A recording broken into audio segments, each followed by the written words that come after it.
Researchers say the more popular teens are, the more likely they are to be bullied.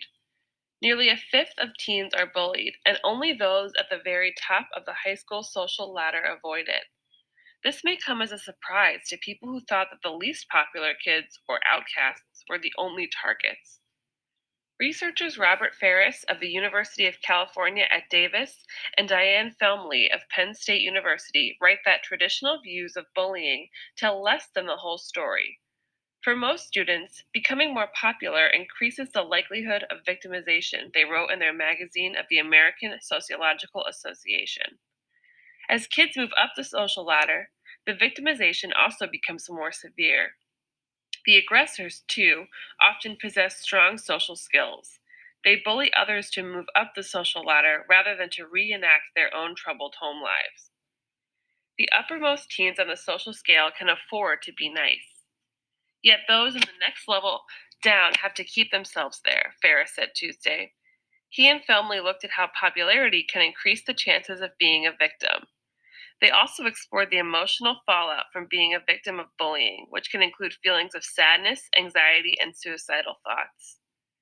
They found that the ways in which popularity can increase risk have been largely ignored, and we identify a new pattern of victimization. And it can work, they said. Evidence suggests that aggressors' campaigns of harassment and abuse are rewarded with increased prestige, particularly when they target socially prominent rivals. Perhaps it shouldn't be a surprise that popular kids get targeted.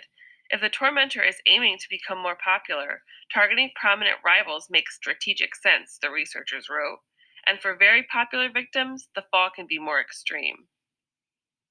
To sort this out, the researchers used information from more than 8,000 students in 19 North Carolina schools. They asked them about their five closest friends, and five students who had picked on or were mean to them, and five that they in turn had been mean to. They used that web of connections to draw their conclusions. In the group, about half the students were white and a third black.